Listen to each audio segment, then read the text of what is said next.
Gold, trusted gold buyers. మీరు తాకట్టు పెట్టిన బంగారాన్ని విడిపించి ఈ రోజు ఉన్న మార్కెట్ ధరకు కొనబడను.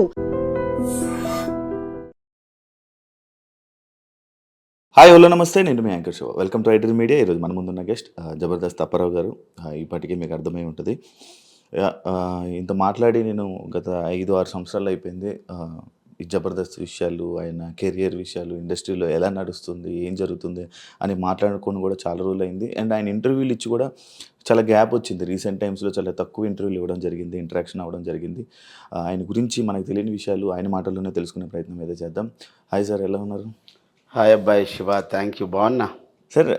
యాక్చువల్లీ మీ ఇంటర్వ్యూ స్టార్ట్ చేసే ముందు ఒక డైలాగ్ నేను విని చాలా సంవత్సరాలు అయిపోతుంది సార్. నేను ఒకసారి అది వినాలను. Give him a big round of applause. దానికన్నా పాపులర్ డైలాగు నేను జనాల్లోకి బాగా వెళ్ళింది ఒక dialogue, with blessing of Roja madam, PADINA వదినా.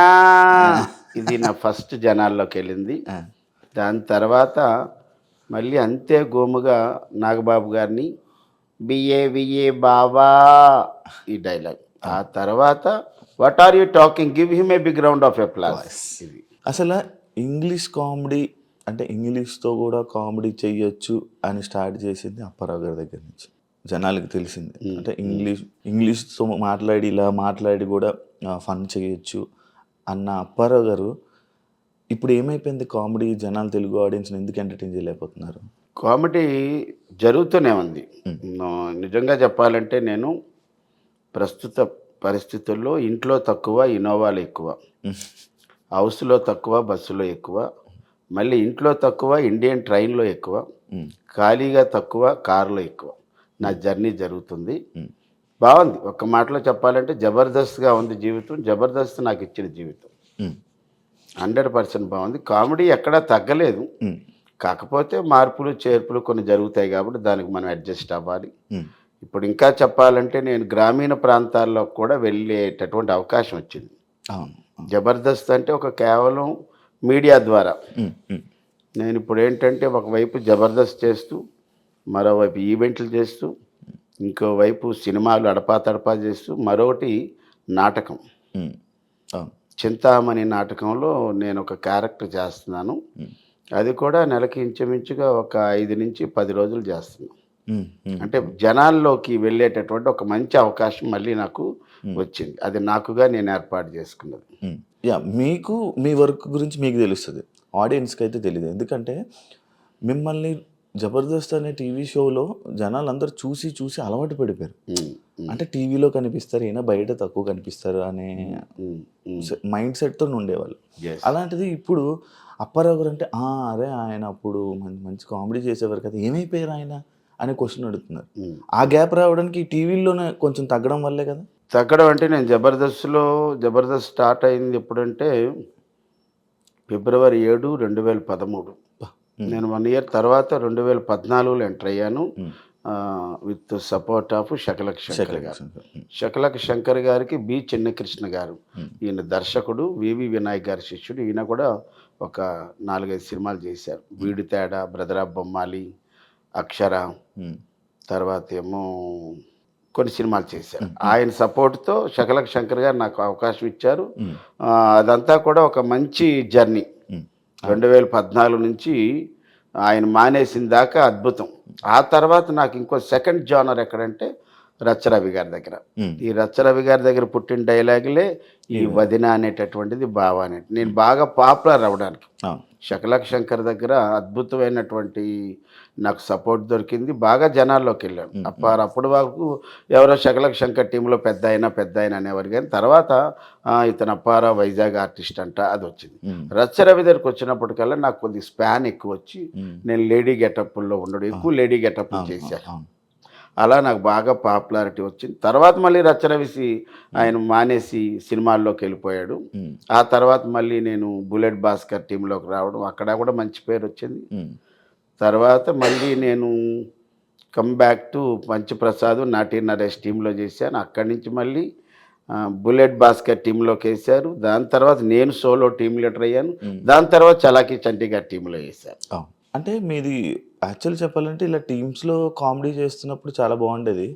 ఎప్పుడైతే మీరు టీమ్ లీడర్ అయ్యారో అప్పుడు కొంచెం డౌన్ స్టార్ట్ అయిందని కాదు అనుకోవచ్చా? కాదు నాకు 13 వారాల వరకు ఇచ్చారు. 13 వారాల తర్వాత కొద్దిగా హైపర్ టెన్షన్ అవన్నీ కనబడడంతో నితిన్ భరత్ గారు హెల్త్ పాయింట్ ఆఫ్ వ్యూలో మీకు చాలా హైపర్ టెన్షన్ కనబడుతుంది, దాన్ని మేము రిస్క్ తీసుకోలేము, దయచేసి మీరు మళ్ళీ కంటెస్టెంట్గా రండి అన్నారు. నా 13 వారాల్లో కూడా మంచి స్కిట్లే ఇచ్చాను నేను. అయితే 13 వారాల్లో జనాల్లోకి వెళ్ళాను నేను. సోలో ఆసమ్ అప్పి అనేటటువంటి టైటిల్తోనే వచ్చాము.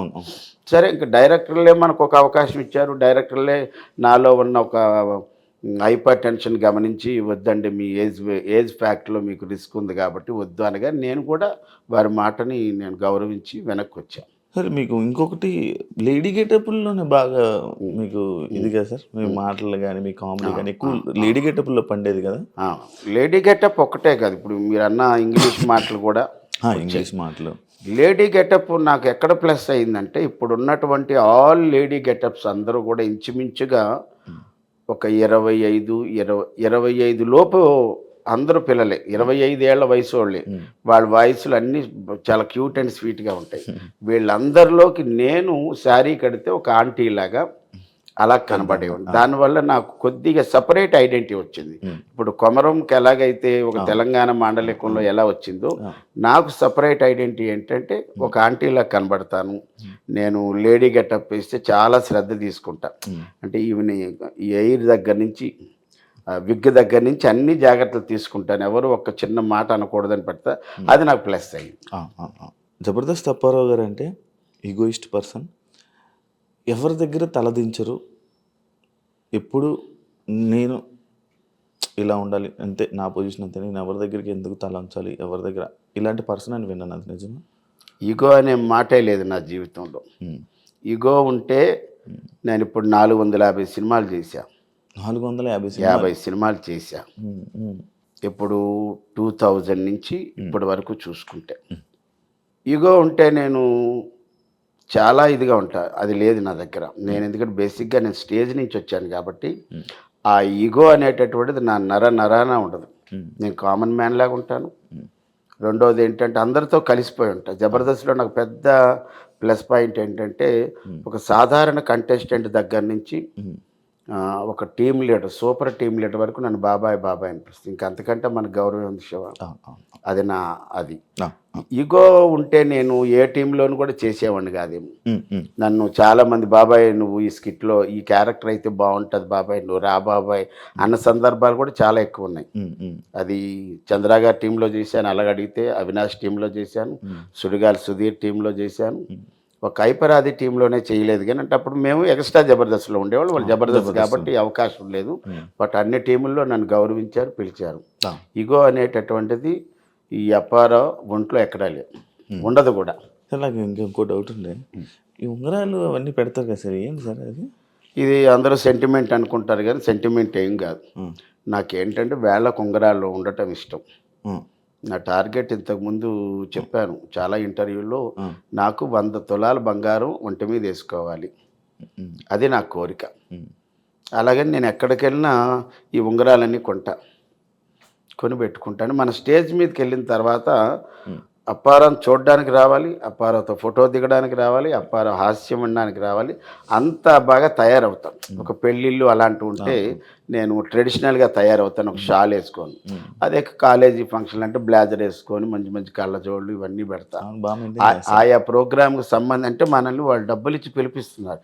వాళ్ళకి మనం మన డ్రెస్తో ఆనందం కలిగించాలి, మన మాటతో ఆనందం కలిగించాలి, మన ఆస్తితో వాళ్ళు మైమరిపించాలి. అప్పుడే మనకి ఇవన్నీ కూడా ఏదో సెంటిమెంట్ అంటారు కదా, సెంటిమెంట్లు కాదు, నా ఉన్నవన్నీ కమిట్మెంట్లే. కాబట్టి డబ్బు మనకి ఈ ఉంగరం రాజాంలో పద్మం జ్యువెలరీ అని ఓపెన్ అయింది. అప్పుడు మమ్మల్ని ఒక ఈవెంట్కి పిలిస్తే ఆ షాప్లోకి వెళ్ళి 1 గంట వెయిట్ చేసాం. అక్కడ అన్నీ చూసాం, ఫోటోలు ఇచ్చాం. మళ్ళీ స్టేజ్ ప్రోగ్రామ్ ఉంటుంది బయట, అది చేసి వెళ్ళిపోయేటప్పుడు నాకు ఈ జమీందార్ ఉంగరం అంటారు దీన్ని, జమీందార్ ఉంగరం కొనాలని ఎప్పుడో నా కోరిక. అది 150,000 ఉన్నప్పుడు. తర్వాత ఇవి వెండి, ప్యూర్ వెండే, గోల్డ్ కాదు, ఇవన్నీ ప్యూర్ వెండి. ఒక్కొక్కటి 4,000-5,000 రూపాయలు ఉంటాయి.